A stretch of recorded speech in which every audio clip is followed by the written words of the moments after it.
The geopolitical environment has changed, and Africa is feeling the heat, and the continent of Africa understands this moment.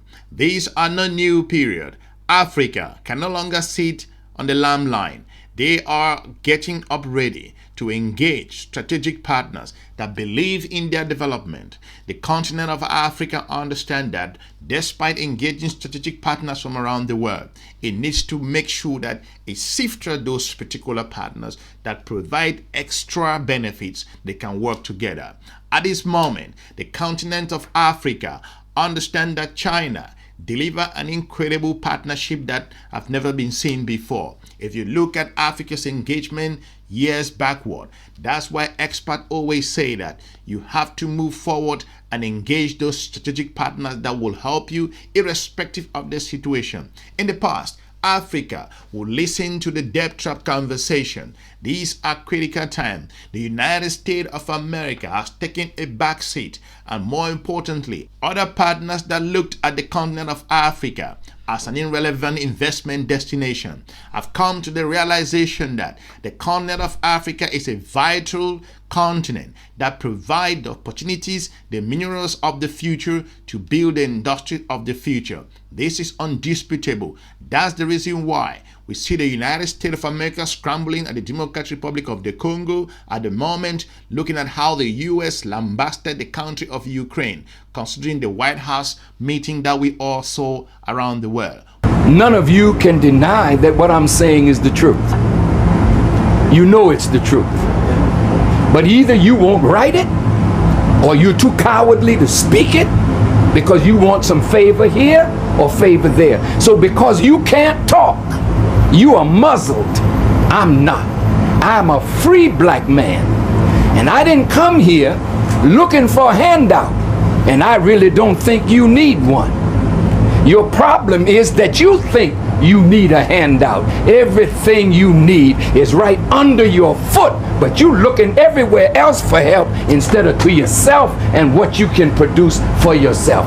This is Africa's dilemma. You are parading yourself before the world as international beggars when you gave civilization to the world. Your problem is not America. Your problem is not Israel. Your problem is not Britain. Your problem is your disunity and your dependence on others to do for you what you could do for yourself.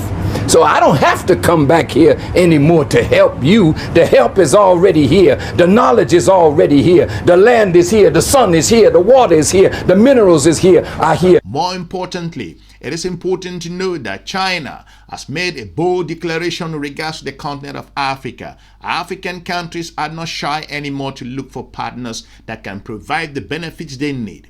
Step back a little bit. Look at the continent's investment and challenges. A burgeoning population, an extended farmland, a population that's growing rapidly. If you look at the trajectory, if Africa do not make the move, 2050 will be a huge challenge for the continent of Africa. So if we see other partners withdrawing, others are engaging. Now the EU's Ursula von der Leyen has a message for the US government, a subtle message that is.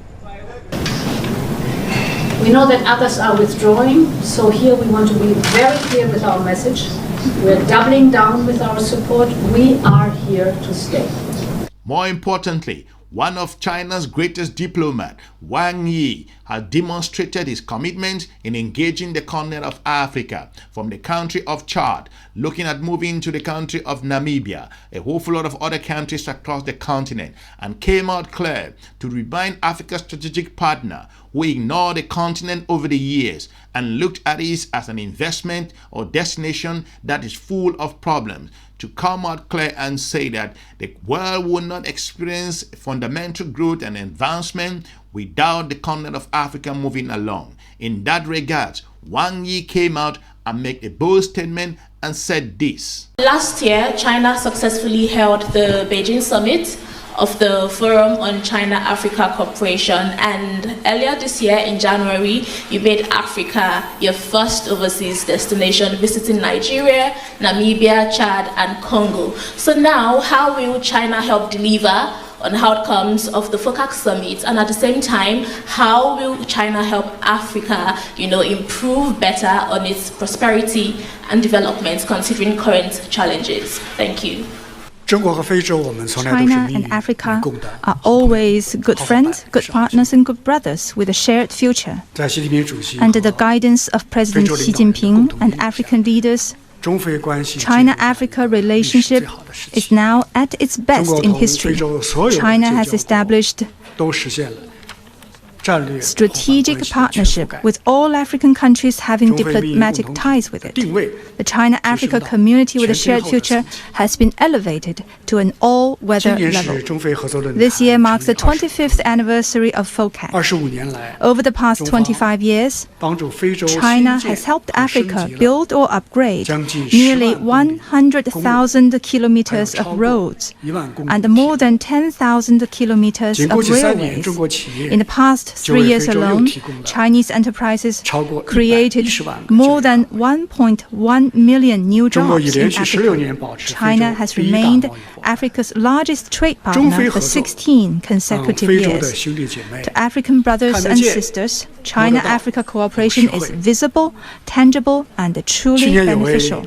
Last year, a Gambian farmer sent a bag of rice he grew all the way to Hunan province in China to show respect to Yuan Longping, the father of hybrid rice. It is China's hybrid rice that has helped end hunger and bring hope to them. Stories like these are happening in Africa every day. Africa is a fertile land of hope of the 21st century. There will be no global modernization without African modernization. The stability of development of Africa is vital to the future of humanity, and the world must listen to Africa and heed its concerns. Africa is going through a new awakening, and countries should support Africa in exploring a new development path of self-reliance and self-strengthening.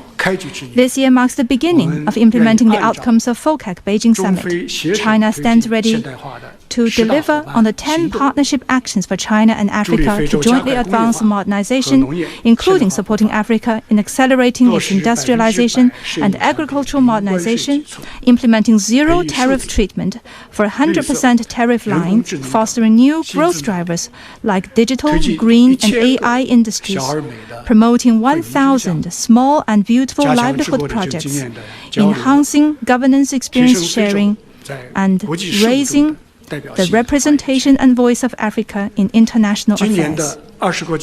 This year, the G20 summit will be held on the African continent for the first time. China firmly supports South Africa in carrying out its duty as G20 president and in leaving a distinctively African mark in global governance. If you look at the United States of America's investment across the continent of Africa, the United States infrastructural development and growth is questionable in several areas. If you look at the previous administration in the United States of America that launched or engaged the Lobito Corridor project, which to an extent is skeptical at the moment. Locals are questioning the direction in regards to Lobito. No one talks about this project. If Lobito, like I've said, the Lobito project was launched or was pushed as a result of US to flex its strategic muscle across the continent of Africa, if Lobito was a project that the United States was using to also influence China or to say that they have arrived the continent of Africa,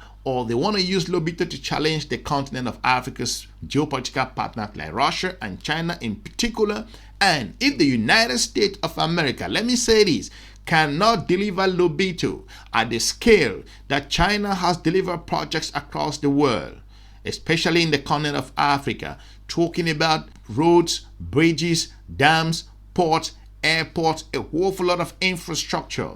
It will be catastrophic of the United States of America to make any case that it sees Africa as a strategic partner.